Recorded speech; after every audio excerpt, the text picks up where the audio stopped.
There was a planet far away in the dark folds of the universe called Lyreal. It hung in the sky like a pearl drowned in shadow, a world bathed in a perpetual twilight. The air was thick with the scent of damp earth and something sweet, almost cloying, a lure perhaps for those foolish enough to traverse its eerie landscapes. Maggie and Jason, two star hunters adrift in the cosmos, had landed on Lyrael with the thrill of explorers chasing the unknown.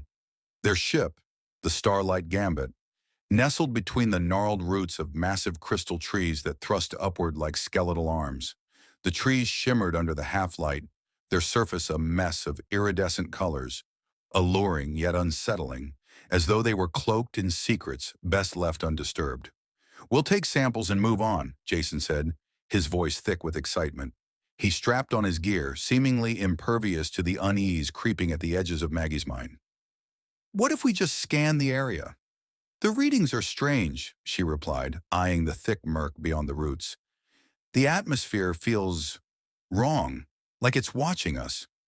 "Stop being a coward, Mag. It's just a planet," he laughed, placing a hand on her shoulder, as if to offer courage but only adding to her dread. They ventured deeper into Lyriel, collecting samples of the luminescent flora. It wasn't long before the oppressive atmosphere grew heavier, cloaked in an uneasy silence that swallowed their footsteps. The only sound was the rustle of leaves and the occasional whisper of wind, which seemed eerily human. Maggie felt it, the sensation of being observed, a prickling at the back of her neck. As dusk fell, the sun dimmed, giving way to three moons that rose in a slow, baleful procession, their surfaces swirling with visions of what once was.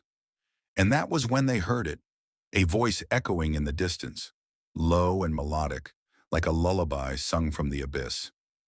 "Maggie," Jason called, squeezing her hand. His bravado cracked like dry earth. "Did you hear that?" "Yes," she whispered, her heart quickening.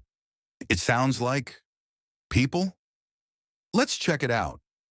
Driven by curiosity and a touch of bravado, they followed the sound deeper into the forest, each step sounding muffled underfoot, as if the ground itself sought to consume them.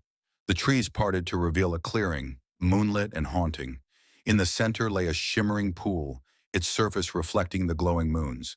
But this was not merely water. Within, figures danced, distorted silhouettes of people long forsworn. Colors swirled as they moved, their forms shifting and flickering like the flame of a dying candle. Maggie could see flashes of faces, some smiling, some wailing, as if held captive in the torment of eternal rhythm. "What the hell is that?" Jason breathed, skin crawling. Maggie could almost hear a name whispered through the wind, a name older than time itself echoing through her mind. "Lyriel! Lyriel!" Suddenly the figures turned toward them. Eyes glowed like dying stars, locking onto Maggie and Jason, drawing them forward, roots twisting out of the ground, snaring their feet like tendrils of despair. The melody rose in pitch, transforming into a cacophony, a pleading. "Join us! Join us!" Maggie fought against the icy grip tugging at her limbs, her breath hitching. "Jason, we have to leave." He blinked, dazed, entranced by the haunting allure of the figures. "They're calling to us. We shouldn't go. We shouldn't run." The figures drew closer, their hands reaching out, fingers elongated into claw-like shapes. Images danced in the pool's surface, visions of what was outside of Lyral, the stars, their ship, freedom.